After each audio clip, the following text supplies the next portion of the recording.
by following after the beginning, middle, and end. The navel is the beginning because of their first arising there.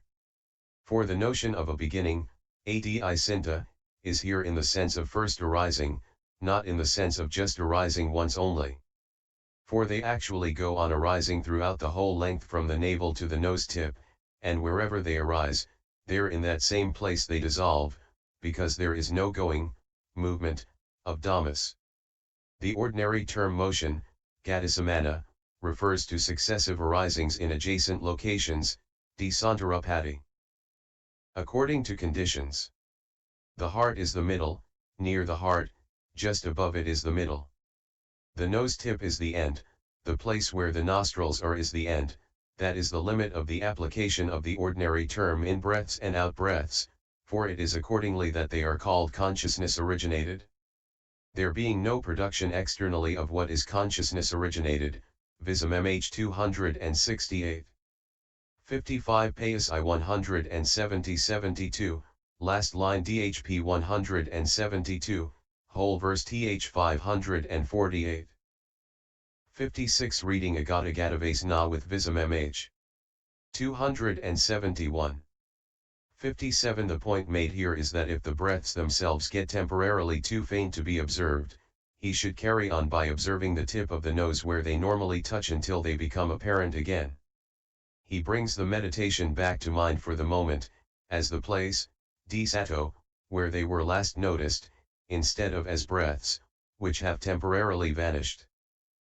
58 Those born in the world of unconscious beings in the fine material Brahma world, di 28. 59 The sign is the learning sign and the counterpart sign, for both are stated here together. Herein, the three similes beginning with cotton are properly the learning sign, the rest are both. Some are certain teachers. The similes beginning with the cluster of gems are properly the counterpart sign, Visuddhimagga 273.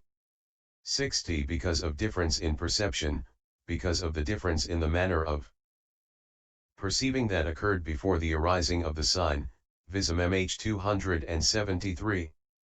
61 Vibhavaya can mean to do away with or to explain. Either is applicable here according to Visuddhimagga 274. 62 For the wheel-turning monarch, Kakavatin, CDN 26 and MN 129. 63 With the object, under the heading of the object. The happiness included in the jhana that has that object is experienced because of the experiencing of the object. What is meant? Just as, when a man who is looking for a snake discovers, experiences, its abode, the snake is, as it were, already discovered, experienced, and caught, owing to the ease with which he will then be able to catch it with charms and spells, so too, when the object, which is the abode of the happiness, is experienced, discovered, then the happiness itself is experienced, discovered, too, owing to the ease with which it will be apprehended in its specific and general characteristics.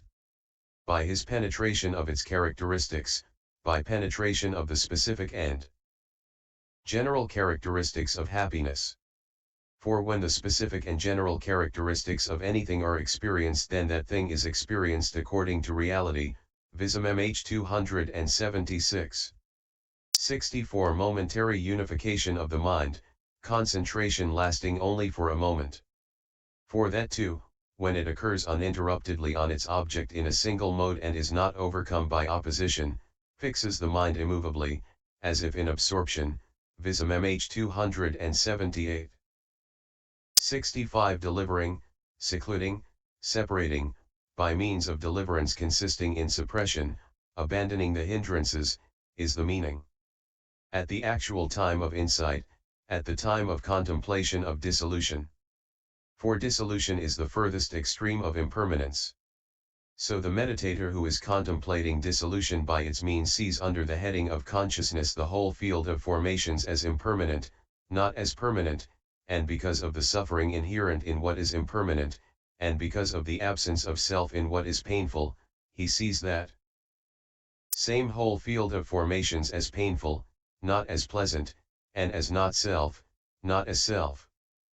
But since what is impermanent, painful, and not self is not something to delight in, and what is not something to delight in is not something to be greedy for, consequently he becomes dispassionate towards that whole field of formations when it is seen in the light of dissolution as impermanent, painful, not self.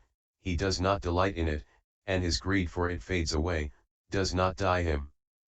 Now, as he thus becomes dispassionate and his greed fades away, it is firstly by means of mundane knowledge only that he causes greed to cease and does not arouse it. The meaning is that he does not bring about its arising. Or alternatively, his greed having thus faded away, he causes by means of his own knowledge the cessation of the unseen field of formations just as that of the seen. He does not arouse it. The meaning is that he brings about only its cessation, he does not bring about its arising. Having entered on this way, he relinquishes, he does not grasp. What is meant?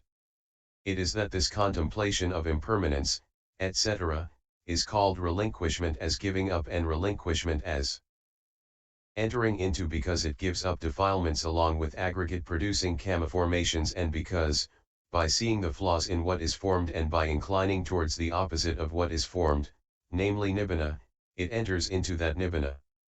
Consequently the meditator who has that contemplation gives up defilements and enters into nibbana in the way stated herein. The contemplation of what is impermanent as only impermanent is contemplation of impermanence. This is a name for insight that occurs by taking formations of the three mundane planes and leaving aside the supramundane as impermanent. From the perception of permanence, from the wrong perception that occurs perceiving formed things as permanent, eternal, also the various views should be regarded as included under the heading of perception.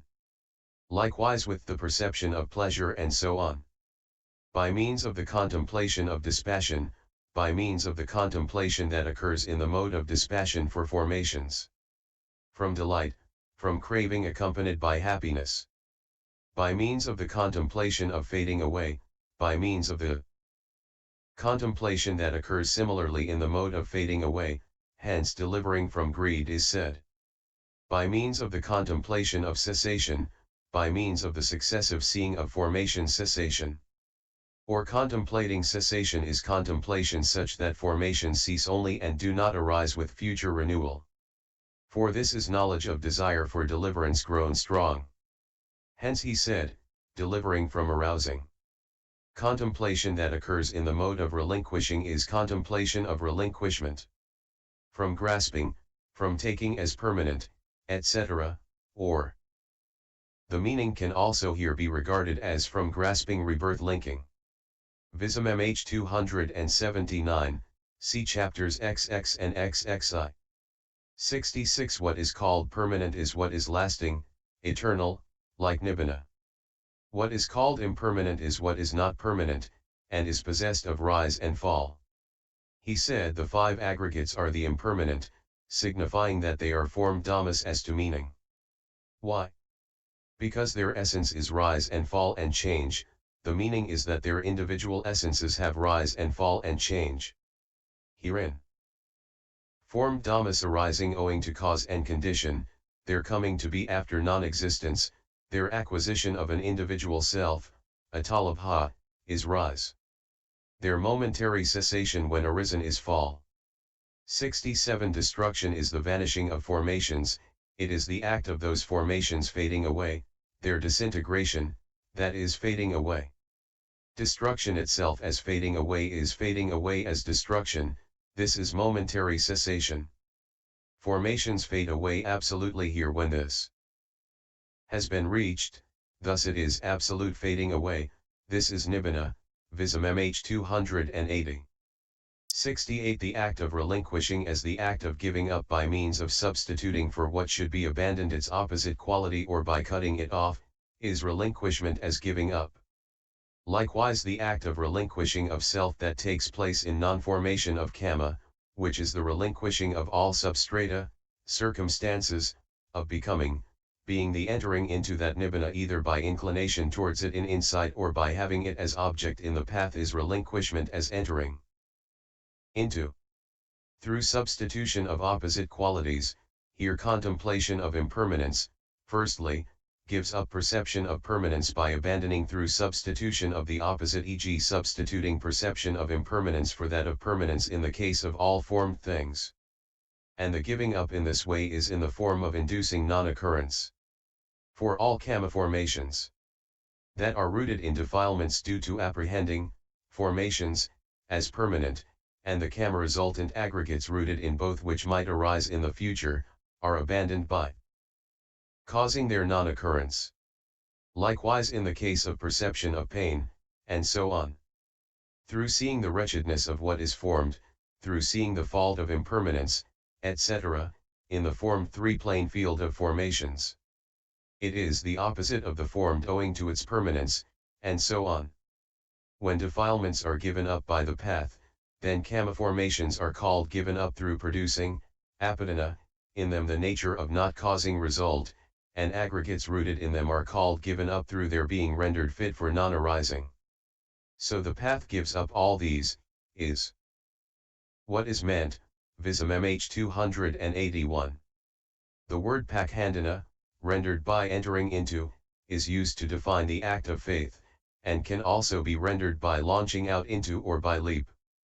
69 In such passages as Dhammas that are concepts, DHSP 1, 1308, even a non-entity, abhava, is thus called a Dhamma since it is born, dharayati, and affirmed, avadharayati, by knowledge.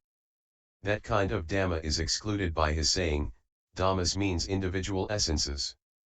The act of becoming, bhavna, which constitutes existingness, vijamanata, in the ultimate sense, is essence, bhava, it is with essence, sahabhavana, thus it is an individual essence, sabhava, the meaning is that it is possible, labhamanarapa, in the true sense, in the ultimate sense. For these are called dhammas, bearers, because they bear, dharo, their own individual essences, sabhava, and they are called individual essences in the sense already explained, Visuddhimagga 282, cfch 7, n1. In the Piyakas the word sabhava seems to appear only once, Payas 2 178. It next appears in the Neti, p.79, the Milandopanha, pages 90, 164. 212, 360. It is extensively used for exegetical purposes in the Visuddhimagga and main commentaries and likewise in the sub-commentaries. As has just been shown, it is narrower than Dhamma, see also CHXXIIIN 18. It often roughly corresponds to Dhatu, element, CEG DHSA. 263, and to Lakho, characteristic, see below, but less nearly to the vaguer and, in Pali, untechnical pakati, nature, or to rasa, function, see I.21. The Athasalini observes, it is the individual essence, or the generality, of such end. Such dhammas that is called their characteristic, DHSA 63, on which the Mula Ika comments, the individual essence consisting in, say, hardness as that of earth, or touching as that of contact, is not common to all dhammas. The generality is the individual essence common to all consisting in impermanence, etc., also in this context, i.e. DHS1, the characteristic of being profitable may be regarded as general because it is the individual essence common to all that is profitable, or alternatively it is their individual essence because it is not common to the unprofitable and indeterminate kinds of consciousness, DHSA 63. The individual essence of any formed Dhamma is manifested in the three instants of its existence, athita, vijamanata, namely, arising, presence, equals aging, and dissolution. It comes from nowhere and goes nowhere, 15.15, and is born by the mind. Dhammas without individual essence, asabhavadhamma, include the attainment of cessation, CCHXXIII, N18, and some concepts. Space and time belong to the last mentioned. Of space, Akasa, the Nirvana Nikaya Ika says, space, which is quite devoid of individual essence, is called empty, commenting on MN 106, while of time, Kala, the Mula Ika says, though time is determined by the kind of consciousness e.g. as specified in the first paragraph of the Dhammasayajaya and is non-existent. Abhyamana, as to individual essence, yet as the non-entity, abhava, before and after the moment in which those connascent and co-present dhammas occur, it is called the container, adhikaro, it is perceived, symbolized, only as the state of a receptacle, adharabhava, dhsa 62. Of Nibbana, for which see 16.46 ff, which has its own individual essence, the Mula Ika says Nibbana is not like other dhammas, because of its extreme profundity it cannot be made an object of consciousness, alambitui, by one who has not realized it. That is why it has to be realized by change of lineage. It has profundity surpassing any individual essence belonging to the three periods of time, VIII 38. Sabhava has not the extreme vagueness of its parent bhava, which can mean anything between essence, ceg dhsa 61, and ness, e.g. nathibhava equals non-existingness. X.35, this may be remembered. When sabhava is defined as above thus, it is with essence, sahabhavana, thus it is individual essence, sabhava, Visuddhimagga 282, and when it is defined again thus, a dhamma's own essence or its existing essence, sakko va bhavu samano va bhavu, is its individual essence, sabhava, Visuddhimagga. 433, sabhava can also be the basis of a wrong view, if regarded as the sole efficient cause or condition of any formed thing, ch 16, and point 23. The Sanskrit equivalent, svabhava, had a great vogue and checkered history in philosophical discussions on the Indian mainland. This, unlike the word, dhamma, which has many referents, is an instance in which it is of first importance to stick to one rendering. The word is a purely exegetical one, consequently vagueness is undesirable. Individual essence has been chosen principally on etymological grounds, and the word essence, an admittedly slippery customer, must be understood from the contexts in which it is used and not prejudged. Strictly it refers here to the triple moment of arising etc., of formed dhammas that can have such existence in their own right and be experienced as such, and it refers to the realizability of Nibbana. We are here in the somewhat magical territory of ontology, a subject that is at present undergoing one of its periodical upheavals in Europe, this time in the hands of the existentialists. Consequently it is important to approach the subject with an open mind. 70 made is generated. Not so made is not made by any conditions at all. Visuddhimagga 281.